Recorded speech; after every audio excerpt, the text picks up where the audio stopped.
மர்மமான முறையில் மரணமடைந்த ஜெயக்குமாரின் தோட்டத்தில் சிபிசிஐடி உயரதிகாரிகள் நடத்திய ஆய்வு நிறைவு பெற்றிருப்பதாக அண்மை செய்தியை நாம் பார்த்துக் கொண்டிருக்கிறோம். நெல்லை கிழக்கு மாவட்ட காங்கிரஸ் தலைவர் ஜெயக்குமார் மரணம் குறித்து சிபிசிஐடி போலீசார் ஆய்வு நடத்தி வந்தனர். இந்த நிலையில் அங்கு நடந்த ஆய்வானது தற்போது நிறைவடைந்திருப்பதாக அண்மை செய்தியை நாம் பார்த்துக் கொண்டிருக்கிறோம். கூடுதல் விவரங்களை எமது செய்தியாளர் சிவகுமார் வழங்க கேட்கலாம். வணக்கம் சிவகுமார், இந்த ஆய்வு குறித்தான கூடுதல் விவரங்களை பதிவு பண்ணுங்க.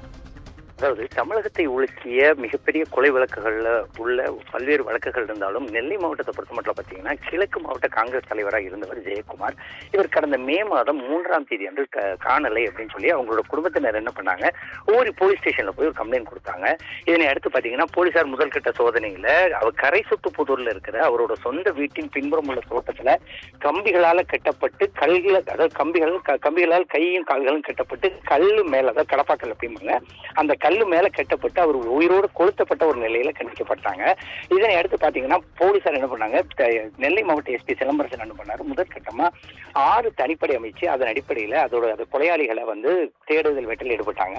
மேலும் அவர் கொலை செய்யப்பட்ட செல்வகுமார் ஒரு 2 கடிதங்கள் எழுதியிருந்தார். ஜெயக்குமார் 2 கடிதங்கள் எழுதியிருந்தார். எப்படின்னா, யாராரு இவருக்கு பணம் தரணும், அதே மாதிரி இவங்க யாராருக்கு பணம் கொடுக்கணும் அப்படின்னு சொல்லி 2 கடிதங்கள் எழுதியிருந்தாரு. இது ஒரு மிகப்பெரிய அளவுல ஆளுங்கட்சி எதிர்கட்சி எல்லா தரப்புலையுமே ஒரு பெரிய சலசலப்பை ஏற்படுத்துச்சு. இதனை அடுத்து போலீசாரோட 20 நாள் தேடுதலுக்கு பிறகும் எந்த விதமான முன்னேற்றமும் இல்லாத ஒரு சூழ்நிலையில அந்த வழக்கை 23ஆம் தேதி அளவுல சிபிசிஐடி கைக்கு மாற்றினாங்க. சிபிசிஐடி கைக்கு மாற்றப்பட்ட உடனே என்ன பண்ணாங்கன்னா, அதாவது சிபிசிஐடியோட எஸ்பி அவங்க தலைமையில, அதாவது சிபிசிஐடி எஸ்பி முத்தரசி அவங்கிற தலைமையில முதல் கட்டமா தேர்தல் வேட்டையில் ஈடுபட்டாங்க. முதல் கட்டமா அவரோட மனைவி மற்றும் மகன்கள் ஆகிய இருவரையும் நெல்லையில் இருக்கிற சிபிசிஐடி அலுவலகத்தில் வச்சு விசாரணை நடைபெற்றது.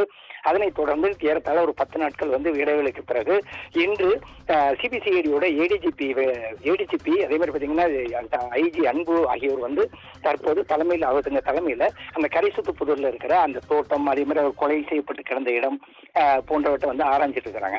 அதாவது பெரும்பாலும் இந்தியா பக்கத்து நாடான இலங்கையில கொள்றது ஒரு வகையா கொள்ளுவாங்க. எப்படின்னு பாத்தீங்கன்னா, அதாவது கம்பிகளால கல்லை கட்டி வச்சு பண்றது அங்க உள்ள ஒரு வழக்கமாக சொல்லி கருதப்படுது. சிபிசிஐடி தரப்ப கூறப்படுது. ஒருவேளை இலங்கையை சார்ந்த யாரேனும் இந்த கொலையில ஈடுபட்டிருக்கிறாங்களா அல்லது என்ன காரணத்துக்காக கொலை பண்ணாங்க அப்படிங்கிறது இன்னும் தெரிய வரல. ஏறத்தாழ 2.5 மணி நேரத்துக்கு பிறகு தற்போது அந்த தேடுதல், அதாவது அந்த விசாரணை தற்போது முடிவடைஞ்சிருக்கு.